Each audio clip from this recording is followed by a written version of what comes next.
So my wife makes the best fried chicken I've ever had. What does that have to do with the Sunday morning service? Well, a couple of things. She hasn't always been good at chicken. When we got married, the deal was this. She would be in the Navy and I would cook. That was pretty much the deal. And I was a good cook. And so she enjoyed it. So over the years, she's picked up some of my good habits. And fortunately, not too many of my bad habits. But I was eating that chicken last night saying to myself, I don't remember when she cooked bad chicken now because this chicken is so good. But she had to practice. She had to practice. And here's the Lord. He's already sent the disciples out, the apostles, and now he's sending out 70 more. But he gives them instructions. He's very clear with them on the things that they need to do. And there's a couple of things. If you've ever studied Scripture online and looked at commentaries, if you haven't, I hope you never have to. But if you have, then everybody's got an opinion. And so you can wade through a lot of different translations. So when I do that, ultimately I come back to, what is the simplest, for me, aspect of this story? And there's things that stick out. One of the things that stick out, Christ talks about eating the food that's presented to you when you go into somebody's house. Well, that really resonates with me because I'm Indian. Because in Indian country, you don't refuse food. When you go into somebody's house and they want to feed you, you eat it, no matter what it is. Because it may be all they have. And I think, Christ knew that. And one of the things that he was worried about and was warning against was the idea of his representatives splitting from one house to another looking for the best meal. And I'll tell you what, if anybody's ever offered you moose nose soup, you might be looking for a better meal. You might. Now, I've eaten a lot of things in Indian country I probably wouldn't eat anyplace else. But the lesson is very clear that when you go into a person's house and they receive you in peace, you respect that peace, you respect that family, and you don't flit around. So what's the all-encompassing message of the Scripture? To me, it's fairly clear. And I've said this here, and I'll say it again. Our mission's not in here. Our mission is out there. The Lord called us to go out into the world and preach the gospel. Go out into the world and preach the gospel. That doesn't mean that St. Luke's should not exist the way that it does. We love the church. We love the ceremony. We love the ritual. We love the Eucharist. And yet, sitting in here doesn't solve the problem of preaching the gospel to the world. We're on Mondays and Wednesdays, we have people here. Actually, we got quite a good-sized crew here. I think we got 3 or 4 people on Monday. Is that right, Margaret? 3 or 4 people on Monday?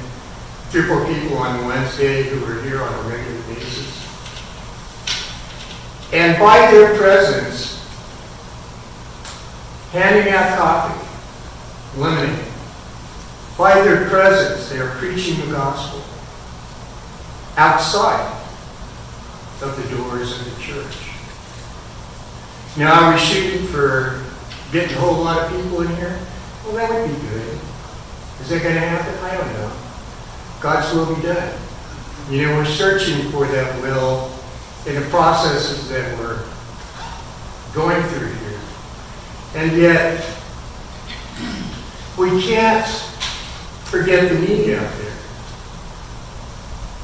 I was listening to the Prelude, America the Beautiful. You know, I ain't feeling like America's a beautiful place right now. I'm sorry. I love my country. I'm a patriot. To the bone. Always will be. I'm married to a woman who's a retired commander in the Navy. She's a patriot. To the bone. We would do anything to preserve this country. And are we happy with what we're seeing now? You know, I lived in San Diego for 32 years. I've had a lot of interaction with Mexican people. And so when I see what's happening at the border, no matter what your political persuasion is, putting people in cages is not right. It's not right. You know, everybody is an immigrant to this country except the ones who were originally here. I don't really give that much thought other than to recognize that anybody who came after Native Americans were here are immigrants. And it built this country in a beautiful way to be what it is. The variety, you know, the different walks of life, even the different foods that we eat as a result of immigrants coming to this country has only benefited us.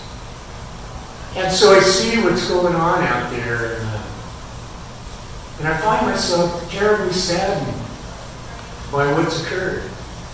And I'm terribly saddened by a government, a two-sided government, that can't seem to come together to get done what is necessary to get done to save the lives of little kids and adults. I can't imagine what it's like for the kids that are behind those bars.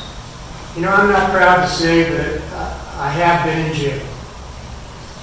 I can't imagine kids who would do it. It just doesn't feel right. And I think any one of us who looks at it doesn't feel right about what's going on. And so we search in our heart for that love that will compel us to go out there and try to change that world. Now, am I going to change it? No, I've tried. Not very successfully, but I've tried. In my own way. Can we as a church change the world? Maybe. It's getting more likely because now there's more people involved. You know, if we get all the churches together to speak up about what's going on, you know, where are those voices? Where's the voice of the church in what's going on?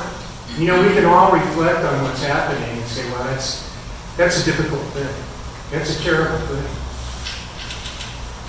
Big difference is what we do as human beings to change it.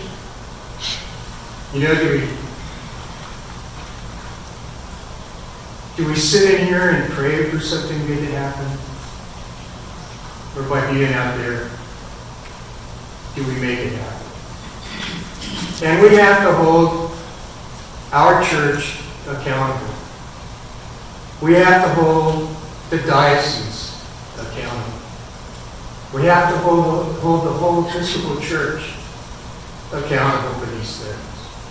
Is it going to make us popular? Maybe not. But think about all the people out there who are thinking the way that we do about these things. They are our strength, and Christ knew that. He was going to go out and visit all these places anyway, but he sent these folks out there first. I think for a couple of reasons. He said, you're going to be like lambs among wolves. He wanted them to know what it was going to be like advocating for him. You're going to be like lambs among wolves. So they had to go out to see that thing. And they came back, and they were enthused, and they were excited. You know, even the demons and the evil spirits submitted to him. But Christ, as he always did, said, get your head straight. Christ does a lot of that. He doesn't say it that way. But he said it to Peter. Get your head straight. Think about what the real important issue is. Is it important that you get the demons to submit to you, or that your name is written in the book of life? That kind of exhortation should be happening now to us. We should be listening to Christ's exhortation to find a way to act. Now, I haven't said that. Are any of you going to get out on the road today in 100 degrees heat and picket for a change in order? No, not if you want to keep your health. It's really hot out there. So how do we do it? How do we change things? And at the same time, preach the gospel. We need to be an example. We need to be the beacon that attracts people to Christ's love. The Eucharist is a wonderful beacon. It is.